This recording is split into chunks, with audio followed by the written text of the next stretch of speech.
நீங்கள் பார்த்து ரசித்துக் கொண்டிருப்பது உங்கள் ஜித் தொலைக்காட்சி.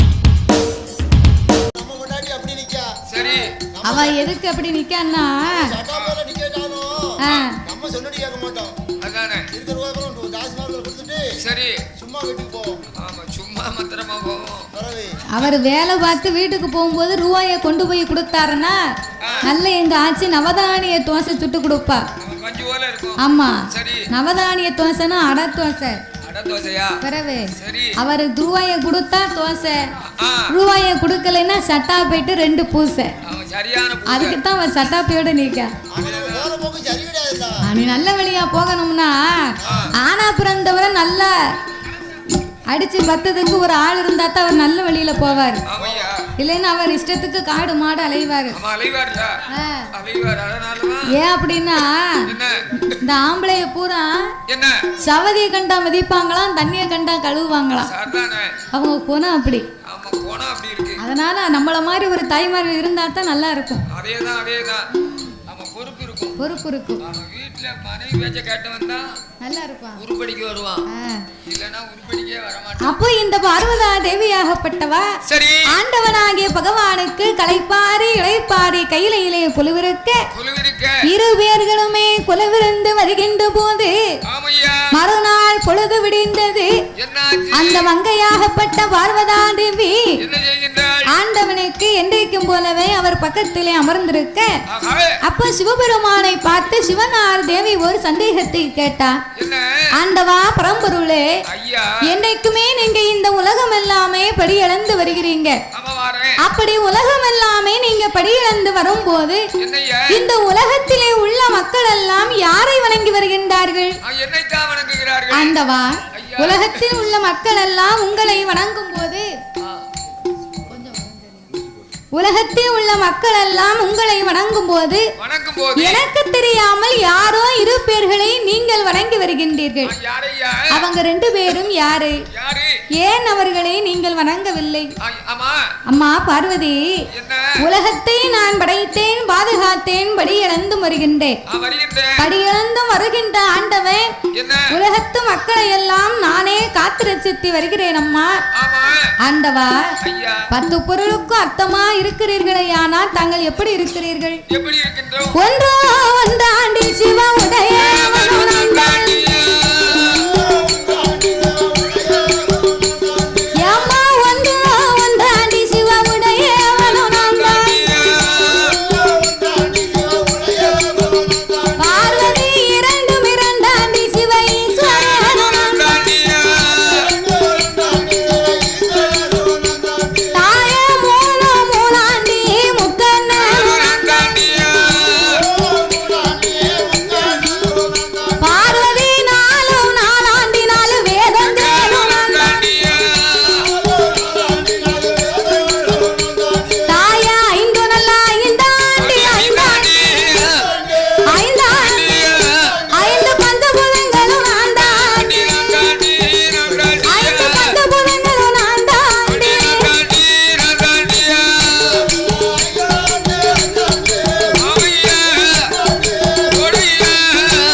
சுழலும் கோள்களும் நான் தான். நான் தான். 8 திசையும் 16 கோணங்களும் அடையேன் தானம்மா. ஆமா. அப்படி இருக்க இந்த ஆண்டவன் மீது உனக்கு என்னடி சந்தேகம்? யார் சந்தேகம்? ஆண்டவா, ஐயா. இத்தனை பொருளுக்கும் அர்த்தமா இருக்கக்கூடிய தாங்கள் ஏன் வேறு இருபேர்களை வணங்கணும்? எதற்காக? பார்வதி, அம்மா. இரவும் பகலும் வரணுமானா இன்னைக்கு யாரால முடியும்? யாரால முடியும்? காலையிலே தோன்றும் கதிரவன், சரி. மாலையிலே தோன்றும் சந்திரன். சந்திரன். சந்திரனும் சூரியனும் இல்லையானா சகல உலகத்துக்கு ஒளி கிடைக்குமா? கிடைக்காது. ஒருபோதும் கிடைக்காது. ஆமையா. அதனால் என் வலது கண்ணை சூரியனாகவும் சரி. என் இடது கண்ணை சந்திரனாகவும் நான் வணங்கி வருகிறேன் அம்மா. அம்மா. இதுல என்ன உனக்கு சந்தேகம்? நீ சந்தேகப்படலாமா? ஆண்டவா பரம்பொருளே, ஐயா. வலது கண்ணு சூரியன் இடது கண்ணு சந்திரம்னு சொன்னா உண்மையா? ஆம் பார்வதி, அதுதான் உண்மை என்றார். அதேதான் உண்மை. நான் சொல்லுவதை உன்னிடத்திலே சொல்லிவிட்டேன். ஆமா. பெண்ணா பிறந்தவா, நீ நம்புவதும் நம்பாமல் இருப்பதும் உன் விருப்பம். உன்னுடைய விருப்பம். அப்போ பார்வதி பார்த்தா, என்ன செய்கிறா? அது எப்படி இந்த ஆண்டவனுடைய இரு கண்களுமே சந்திரன் சூரியனா இருக்க முடியும்? எப்படி இருக்க முடியும்? இன்றைக்கு இதனையே நாமல் பரிசோதித்து பார்க்க வேண்டும் என்று அந்த ஆதிபராசக்தி அம்பிகை அங்க இருக்க நீ அகிலாண்ட கோடி பிரம்மாண்ட நாயகி. அவள் என்ன செய்கிறாள் தெரியுமா? ஆதிசக்தி பார்வதி, ஆதிசக்தி பார்வதி ஆண்டவன பரிசோதிக்க ஈசனுக்கு தெரியாமல் இருவரத்தை எடுப்பாளா, இருவரத்தை எடுப்பாள். அம்மா ஈசன்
எந்த வேலையுமே பார்க்க முடியாது. ஒரே ஒரு வேலை பார்க்கலாம். என்ன வேலை பார்க்க? இருட்டுக்குள்ள நல்லா உறங்கலாம். நல்லா உறங்கணும்னா அதுக்கு காத்தாடி வேணும். காத்தாடி வேணுமோ? காத்தாடி இருந்தா தான் கண்ணு அவியும் பார்த்துக்கோ. அவியல் சொன்னா நல்ல எண்ணெய் எடுத்து சாப்பாடு பத்த வைக்கணும். அப்படியா? அடுப்பை பத்த வச்சு தண்ணிய ஊத்தி அதுல 2 உப்புகள் அள்ளி போடணும். அள்ளி போடணும். முதல்ல ஓட்டு கொதிச்சு வர நேரத்துல மண்டையை கொண்டு உள்ள ஓட்டிடணும். உள்ள ஓட்டிட்டா கண்ணா வந்து நீ இருக்க பாத்தியா? கண்ணை அவிய மாட்டுக்குன்னா கண்ணை பிடிங்கி அடுப்புலயா போட முடியும்? அந்த காலம் பெரியவங்க என்ன சொல்லுவாங்க தெரியுமா? நைட் எல்லாம் நல்லா தூங்குனியா பெரியாத்தா அப்படின்னு கேட்டா சொல்லுவா, நைட் எல்லாம் ஒரே கொசுக்கடி, என் கண்ணே அவியல பாத்துக்க, கால் கையெல்லாம் உழந்துகிட்டு கண்ணே அவிய மாட்டுக்கு அப்படின்பா.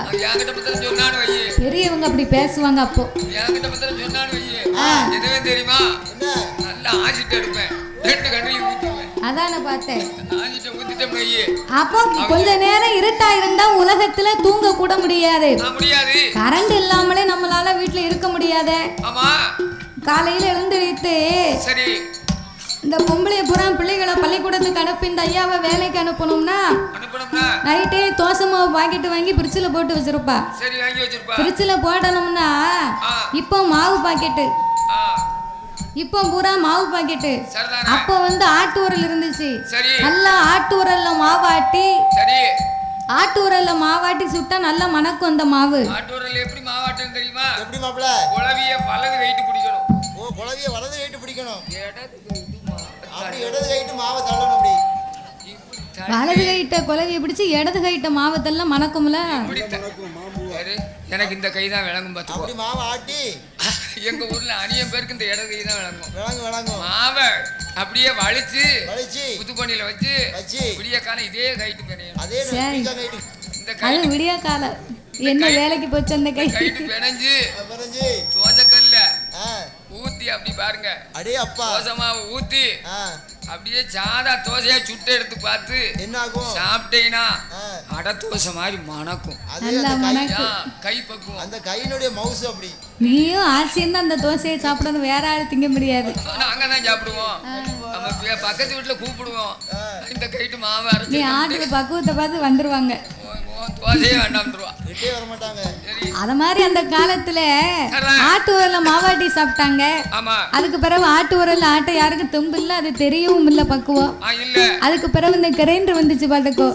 கிரைண்டர்ல கொஞ்ச நாளைக்கு மாவை ஆட்டி பார்த்தா கிரைண்டர்ல மாவு ஆட்டத்தான் செய்தா, ஆனா அந்த குளவிக்கல்ல தூக்கி கழுவ முடியலையா. ஆமா, அந்த கல்ல தூக்கி கழுவ முடியலன்னு கிரைண்டர் தூக்கி இப்ப தூர போட்டாச்சு. என்ன வேலை பார்த்து ஜோதி பார்த்து சோறு கொடுக்குறா புருஷனுக்கு? ஒரு ஆள் இல்ல, பூரா பேருக்கு அதானே பிறகு. அப்ப இந்த கிரைண்டர்ல கல்ல தூக்கி கழுவ முடியலன்னு அதையும் தூக்கி தூர போட்டா. அதுக்கு பிறகு இந்த கவர்மெண்ட்ல இருந்து ஒரு சின்ன கிரைண்டர் ஒண்ணு கொடுத்தாங்க. அது 2 பைதா மாதிரி இருக்கும் பாத்துக்கோ. ஆமா, அதை போட்டு விட்டு அது கொஞ்ச நேரத்துக்கு மாவு ஆட்டிக்கிட்டே இருக்கும். திடீர்னு பிறகு ரிப்பேர் ஆயிரும். அது ஒப்பேராதுன்னு அதை 50 ரூபாய்க்கு கடையில போட்டாச்சு. பிறகு வியாபாரம் பார்க்கணும்னு ஆசைப்படுறவங்க இப்ப வீட்லயே மாவாட்டி ஒன்ன மாதிரி ஆட்டுன்னு எப்படி வித்தாங்களோ தெரியல. இப்ப வீட்டுல மாவாட்டி அந்த பாக்கெட்ல ஊத்தி தோசை மாவு தெருவுல விக்கி, தெருவுல நிக்கி, தெருவுல விக்கி. தாத்தா மாதிரி மாவாட்டினா என்ன செய்ய முடியும்? அதுல என்னத்தை போட்டாங்களோ எப்படி ஆட்டினாங்களோ. இதுல வர எங்க தாத்தாவும் வியாபாரம் பார்க்காரு, மாவு வியாபாரம் கடையன்றுல. ஆனா அவர் தான் ரொம்ப ஃபேமஸா போய்கிட்டு இருக்காரு.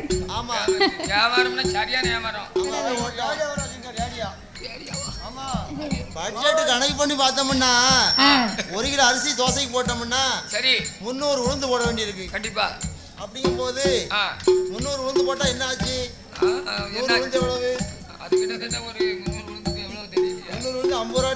அப்போ பட்ஜெட் கணக்குக்கு தான் உங்களுக்கு இடிக்கும். அதுக்கு தான் இப்ப மாவு பாக்கெட் வாங்குது. வாங்குறோம்னா வேற மிச்சம், சுவாதி மிச்சம், கரண்ட் பில் மிச்சம், எல்லாம் மிச்சம்.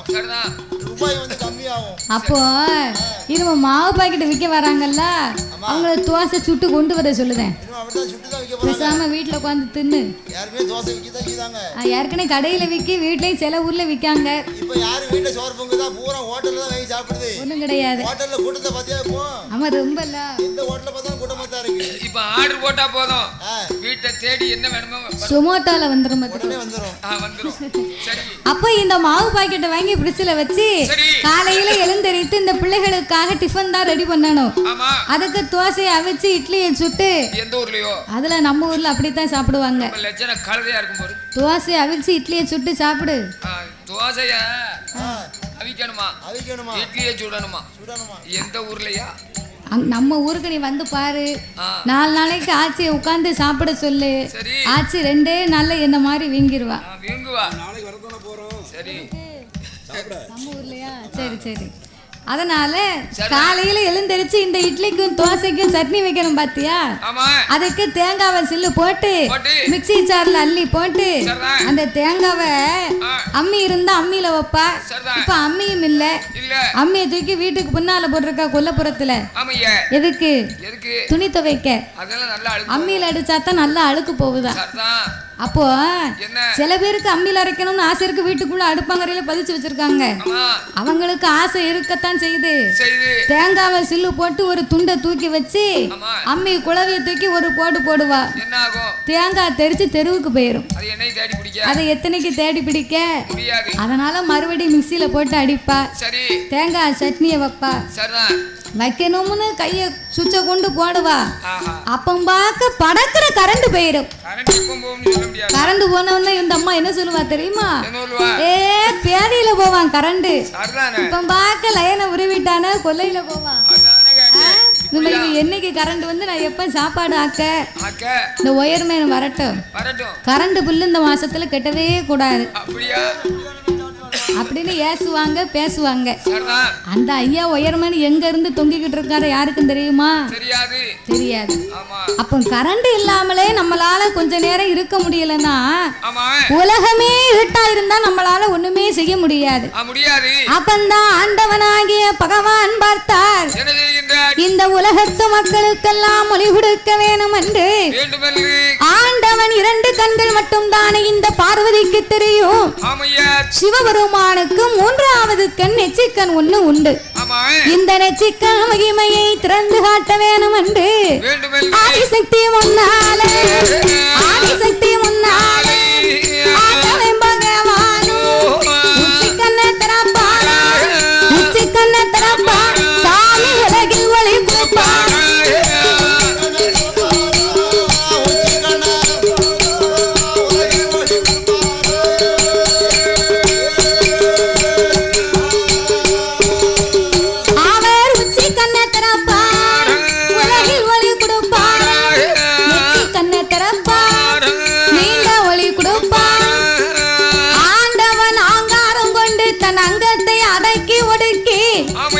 அவர் உச்சி கண்ணையே திறந்த மகிமையினாலே உச்சி கண்ணிலே இருந்த அக்கினி பொறிகள் பறந்து அதிலே இருந்த ஆங்கார ஓங்கார ரூபங்களை கொண்டு காளி அம்சத்திலே வீர சுரூபத்தோடு ஒரு அழகான பெண் வந்து பிறந்தார். ஆண்டவன் அப்பெண்ணை வரவழைத்தார். தாயே ஆட வேண்டாம் பாட வேண்டாம், ஆட வேண்டாம் பாட வேண்டாம், ஆடாளி போட வேண்டாம். உச்சி கண்ணி பிறந்ததால் உச்சி கண்ணில் உச்சி நீ வாதாடியும்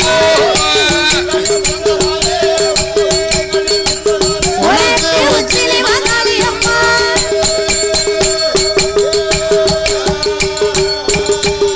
அப்பா பேனாமன் தான் கொடுத்து வடக்கு வாசக்கோட்டையில் காளியம்மா வரவை உச்சி கண்ணிலே நீ காளி அம்சங்களாக பிறந்ததினாலே உலக சக்தி உச்சி நீவா காளியம்மா உந்தையர் என்று வரம் கொடுத்த ஆண்டவன் வடக்கு வாசல் கோட்டையிலே அமர வைத்தார்.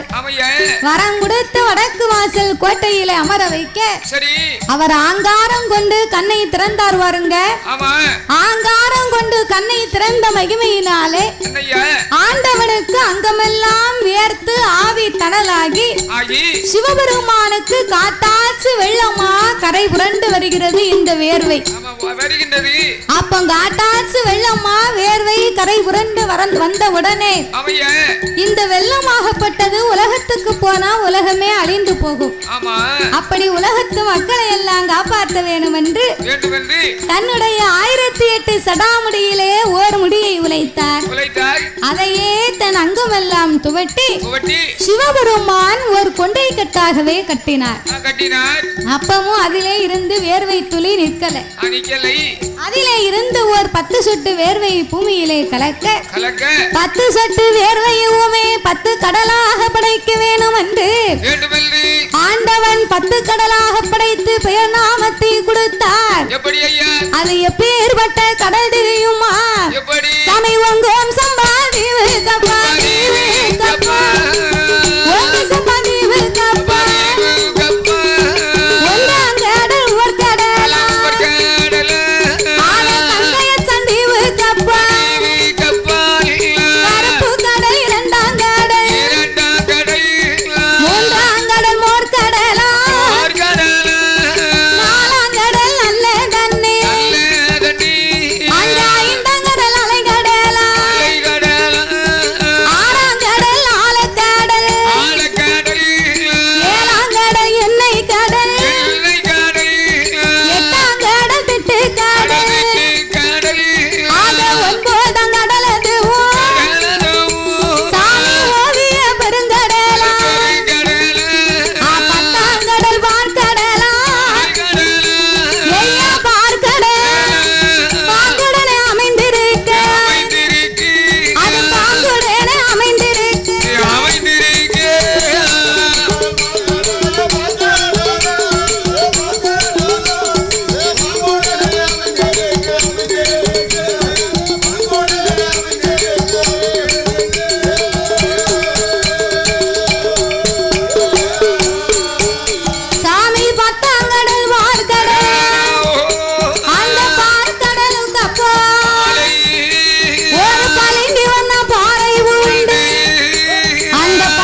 மனித தலையோடும் நாக உடலோடும் இரு பேர்களுமே தெய்வ அம்சங்களாகவே வாழ்ந்து வருகிறார்கள். அப்போ தெய்வ அம்சங்களாகவே வாழ்ந்து வரக்கூடிய நாகராஜனுக்கும் நாகக்கன்னிக்கும் அடேங்கப்பா மன்னவனும் தேவியுமாகவே மனமகிழ்ந்து வாழ்ந்து வருகிறார்கள். வீணையும் நாதம் போல நகமும் சதையும் போல ஒரு பூவும் நாரும் போல எல்லைக்கு எண்ணெய் போல இணை பிரியாத தோழர்களை போல ஒருவர் சொல்லை ஒருவர் கேட்டு ரொம்ப ஒற்றுமையாகவே வாழ்ந்து வருகிறார்கள். கணவன் மனைவின்னா ஆண் பெண்ணை மதிக்க வேண்டும், பெண் ஆணை மதிக்க வேண்டும். பொம்பளை சொல்லி நம்ம கேட்கவா அப்படின்னு ஆம்பளை நினைக்க கூடாது. 5க்கு 2வது அவ சொல்ல கேட்கணும். கணவன் எவ்வளவுதான் ஒரு குடிகாரா இருந்தாலும் இந்த குடிகாரன் சொல்லி நம்ம கேட்கவா அப்படின்னு நினைக்க கூடாது. அவரு சொல்லும் போது 5க்கு 2 நம்ம கேட்டு நடக்கணும். அப்படி நடந்தா தான் குடும்பம் நல்லா இருக்கும். பரவாயில்ல நம்ம சொன்னதை கேட்டிருக்கா அப்படின்னு அந்த ஐயா நினைப்பாரு. அதை விட்டுட்டு நீ சொல்லி கேட்கவா நான் சொல்லி கேட்கவான்னு இருந்தா குடும்பம் நல்லா இருக்குமா? அப்ப இந்த நாகராஜனும் நாகக்கன்னியும் ஒருவருக்கொருவர் விட்டு கொடுத்து உண்மையாகவே வாழ்ந்து வருகிறார்கள். வாழ்ந்து வரக்கூடிய நாகராஜனுக்கும் நாகக்கன்னிக்கும் இறைவன் அருளால் எவ்விதமான குறையும் இல்லாமல் அவர்கள் எப்படி வாழ்ந்து வருகின்றார்கள்?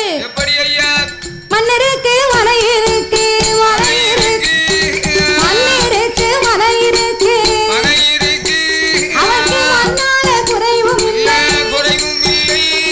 பொன்னிருக்கு பொருள் இருக்கு, அவருக்கு பொன்னால குறைவும் இல்லை, சொத்திருக்கு சுகம் இருக்கு, சொத்தால குறைவும் இல்லை, அவருக்கு ஆடு இருக்கு மாடு இருக்கு, அங்கே மாடு இருக்கு, அடுக்கு வந்த வீடு இருக்கு, அங்கே அடுக்கு வந்த வீடு இருக்கு.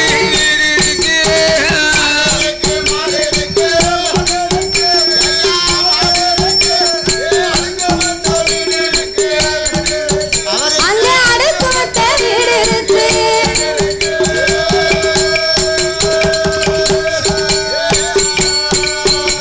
அங்கே ஏழரையா கோபுரம் எதிரே ஒரு அங்கே சூழரையா சுத்தி கட்டும் அங்கே நம்ம கல்கினரா.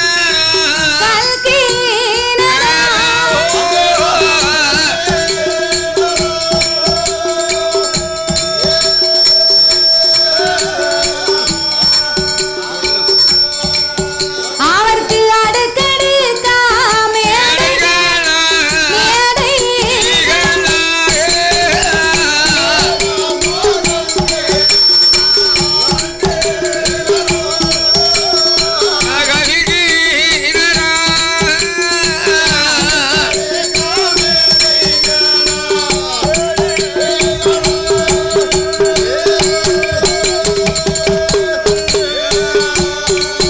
அவருக்கு ஆணை கட்டும் தாவடி ஆணை கட்டும் தாவடி அவருக்கு அசைந்திருக்க மேடை அந்த குதிரை கட்டும் தாழ்வட அவருக்கு கொட்டாளன் சாவடி ஆணை கட்டும் தாவடி அசைந்திருக்க மண்டபம் குதிரை கட்டும் தாழ்வடம் கொட்டாரச் சாவடி 10 மாளிகை அவருக்கு பந்தடி மேடைகள் இப்பேறுபட்ட மண்ணும் மனை பொன்னும் பொருளோடு மங்களகரமாகவே வாழ்ந்து வருகிறார்கள். ஒரு மனிதனுடைய வாழ்க்கையிலே என்னென்ன செல்வங்கள் வேணுமோ அத்தனையும் நிறைந்திருக்கு. எத்தனைதான் செல்வங்கள் எல்லாம் நிறைந்திருந்தாலும் பீரோவில் நிறைய கட்டுக்கட்டா பணம் காசு நோட்டு இருந்தாலும் அந்த பணம் வந்து நம்மளை அம்மா அப்பான்னு கூப்பிடுமா? பணம் வந்து நம்மள அம்மா அப்பான்னு கூப்பிடுமா ஐயா? ஒருபோதும் கூப்பிடாது. ஏக்கர் கணக்குல நிலம் வாங்கி போட்டிருக்கோம், அந்த மண்ணு வந்து நம்மள அம்மா அப்பான்னு கூப்பிடுமா? ஒருபோதும் கூப்பிடாது. கழுத்து நிறைய தங்க ஆபரணங்கள் வாங்கி போட்டிருக்கோம், அந்த தங்க பொருள் வந்து நம்மள அம்மா அப்பான்னு கூப்பிடுமா? ஒருபோதும் கூப்பிடாது. வாய் திறந்து நாமளை அன்போடு அம்மா அப்பா என்று அழைக்குமானால் ஆனால் செல்வத்திலே சிறந்த செல்வம் என்னையா சொத்துக்கெல்லாம் பெரிய சொத்து என்ன கனியிலே திகட்டாத கனி அதுதான் பிள்ளை கனி என்பார்கள் அப்பேற்பட்ட குழந்தை செல்வம் இல்லாத நாகராஜனும் நாகக்கன்னியும் நாகலோக பட்டணத்திலே மனவருத்தம் கொண்டு 12 வருடமாகவே இரு பேர்களுக்கும் ஒரு பிள்ளை ஒன்று கிடையாது. பிள்ளை இல்லாத கவலையே பெருங்கவலையாகி மதலை இல்லா கவலையே மனக்கவலையாகி அந்த நாகராஜனை அழைத்த நாகக்கன்னி அவள் என்ன சொல்லுகிறாள் தெரியுமா? சாமி எங்க நவராஜமன்னா எங்க நவராஜமன்னா எனக்கு வாய்த்த பிராணன்னா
பெரியோர் வரமாட்டார், பிச்சை வாங்க மாட்டார். மதலையில்லா வாசலுக்கு மாநிலத்து மக்கள் வரமாட்டார்கள். குழந்தையில்லா வாசலுக்கு நம்ம குடும்பத்தார் வருவார்களா?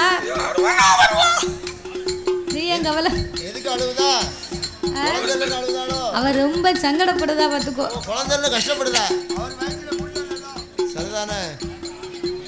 பிள்ளை இல்லாத வீட்டுல ஏன் பிச்சை வாங்க மாட்டாங்கன்னா, பிள்ளை இல்லாத வீட்டுல பிச்சை வாங்கி சாப்பிட்டா அவங்களுக்கு அன்னதோஷம் பிடிக்குமா, அதுக்குத்தான் பிச்சை வாங்கி சாப்பிட மாட்டாங்களாம்.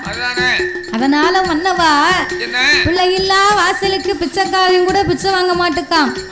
நான் வட்டிலே சாதம் போட்டால் என்னோடு வாரி உண்ண பிள்ளை இல்லை, இலையிலே சாதம் போட்டா எடுத்து உண்ண மதலை இல்லையே மன்னவா என்று மனக்கவலை கொண்டு நாகராஜனை அழைத்து நாகக்கன்னியாகப்பட்டவ கவலைப்பட்டு அஞ்சி நடுங்கி ஆறாத துயரம் கொண்டு கண்ணீரை வடிக்கிறாள் அந்த நாகக்கன்னி.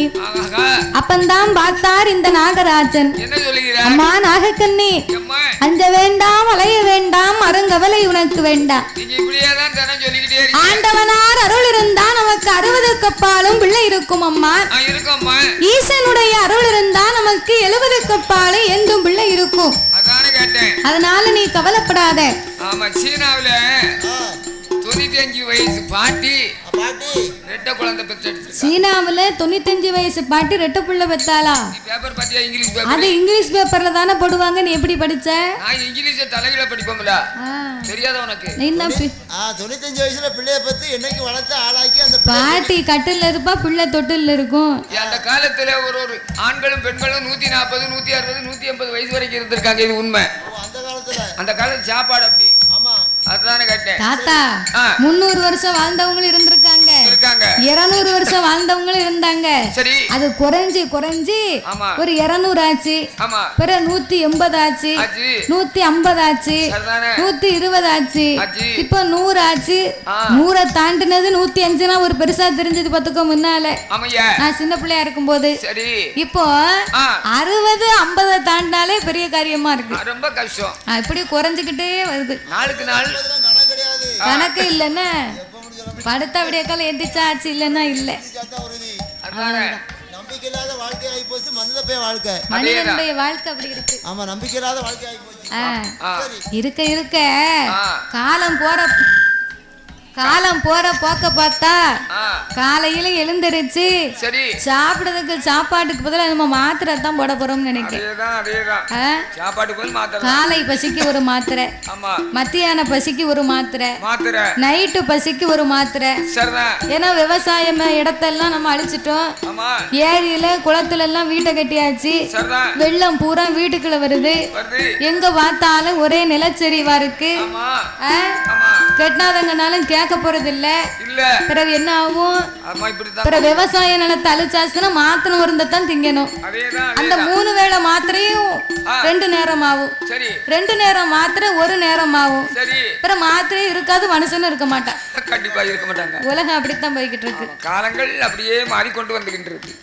சரி, இயற்கை மாறல, நம்ம தான் மாறிக்கிட்டு இருக்கோம். அதானே கேட்டேன். அப்போ சரி, சித்திய சித்தின்னு தான் கூப்பிடுவோம், அவன் முறை மாற மாட்டுக்கல, பேரன தான் கூப்பிடுவோம். ஆமா, கத்திரிக்காய் செடியில கத்திரிக்காய் தான் காய்க்கு. சரி, மாங்காய் செடியில மாங்காய் காய்க்கு. ஆமா, இயற்கை மாறல இல்ல.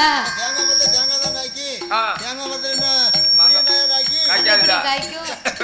சரி, அப்ப இயற்கை மாறல.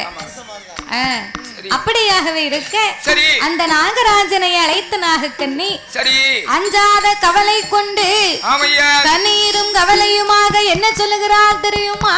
எப்படி? கண்ணு நல்ல புளிய மரம் கவிரோடு ஆலமரம் கண்ணிலையும் காயாமலே மன்னவா கவிரோடு என்ன அவளே மன்னவா கவிரோடு என்ன அவளே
நான் ஆவை அடித்தேன் அறக்கொடுமை செய்தேனா வைத்தாருடைய அடைக்கலத்தை நான் வயிறறிய செய்து விட்டேனே மன்னவா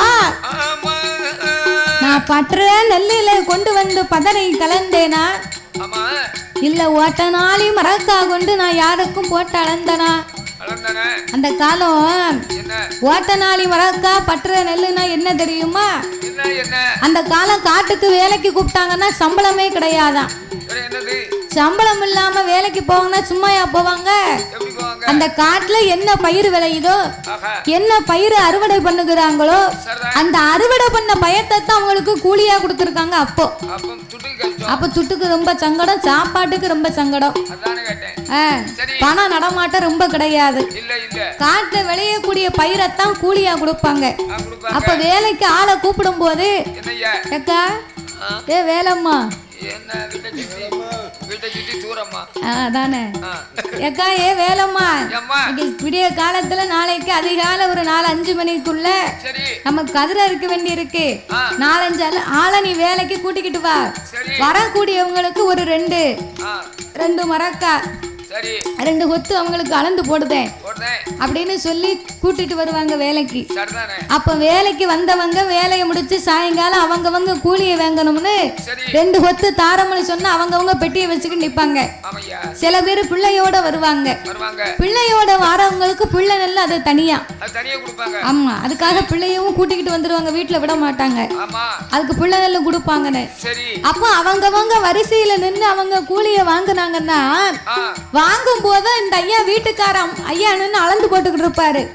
அவர் 2 கொத்து சொன்னா கரெக்டா 2 கொத்து அளந்து போடுவாரு. இந்த அம்மா வீட்டுக்காரி அங்க இருந்து வருவா. அவ என்ன சொல்லுவா தெரியுமா? பயிர் இவ்வளவு விளைச்சலா விளைஞ்சிருக்கு, நல்ல முத்து மணி மாதிரி இருக்கு, இந்த பயிரை அளந்து நம்ம இவளுக்கு கொடுக்கவா அப்படின்னு நினைச்சு அவரை கூப்பிட்டு ஏயா வாங்க விடிய காலமே வந்து இன்னும் குறுக்க நிமிந்து வேலை பார்த்திருக்காள, இந்த சின்ன மரக்காட்டை அளந்து போட்டா அவளுக்கு காணுமா? வீட்டுக்குள்ள பெரிய மரக்கா வச்சிருக்க அதை எடுத்துக்கிட்டு வரோம் அப்படின்னு அவர் நினைப்பாரு. சரி நம்ம பொண்டாடிக்கு நல்ல மனசு போலுக்கு அப்படியே வீட்டுக்குள்ள இருக்க பெரிய மரக்காவை தூக்கிட்டு வந்து சின்ன மரக்காவை தூர போட்டு அந்த பெரிய மரக்கா வச்சு நெல்லை கோதுவாரு. அவன் நெல்ல கோதுவாரு பாத்தியா? நெல்ல கோதும் போது பாதி நெல்ல கீழோடி ஒளிவிரும். 2 விரத்தண்டி அந்த நாடியில ஓட்ட இருக்கும் பாத்துக்கோ. அதான் ஓட்ட நாடி மரக்கா. இத அளந்து போடுறது உங்களுக்கு தெரியுமா? அவன் முன்னால நின்று வாங்குவா, இவர் அளந்து போடுவாரு. அதான் ஓட்ட நாளி மரக்கா கொண்டு நான் யாருக்கும் போட்டு அளந்தனா இல்ல நெல்ல கொண்டு வந்து பற்றையில போட்டிருக்கும் போது பதரையும் சேர்த்து கலந்து கொடுத்தனா அப்படின்னு கேட்டா. அவன் ஒரு பாவம் செய்யலையே, எனக்குன்னு ஏமன்னா ஒரு பிள்ளை இல்ல, கன்றுக்கு பாலிடாமல் கறந்து நான் உண்டு விட்டேனா. கண்ணு குட்டி போட்டிருந்தா அந்த கன்று குட்டி போட்டிருக்குன்னா அந்த குட்டியை விடணும். இவ குட்டியை கட்டு போட்டு பாலை கறந்து வியாபாரம் பார்த்துருவா. அது பாவம் தானே? அது பெரிய பாவம் தானே?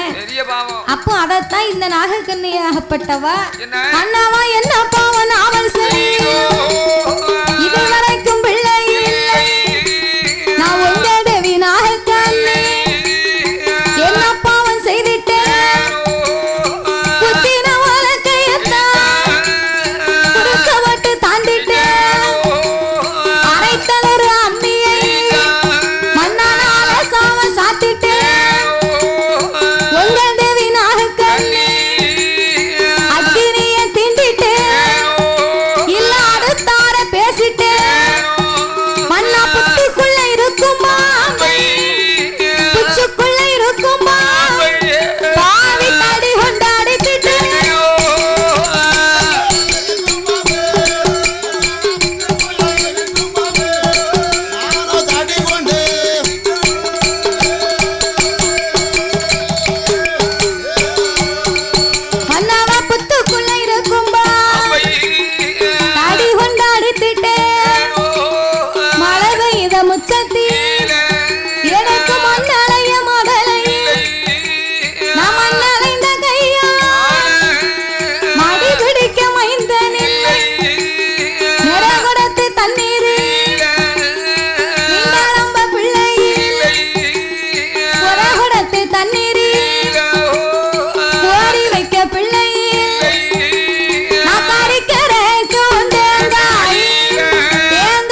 குடத்து தண்ணீரிலே எனக்கு கோரி ஊத்த ஒரு பிள்ளை இல்லையே. மழை பெஞ்சு கிடந்தா நம்ம வீட்டு பிள்ளையும் பக்கத்து வீட்டு பிள்ளையும் உட்கார்ந்து விளையாடும்.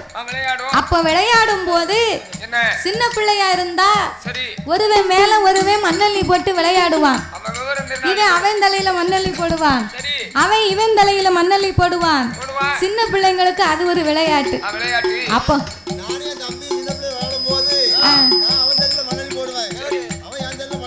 இப்போ ரெண்டு பேரும் மாறி மாறி மண்ணள்ளி போடுங்க.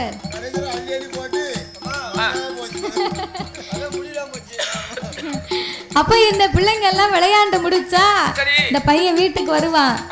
பெத்தவா ஒரு பட்டு புடவையோ ஒரு சாதாரண புடவை கட்டி இருந்தா அந்த புடவைய கீழே உட்கார்ந்தாலும் மேமுந்தி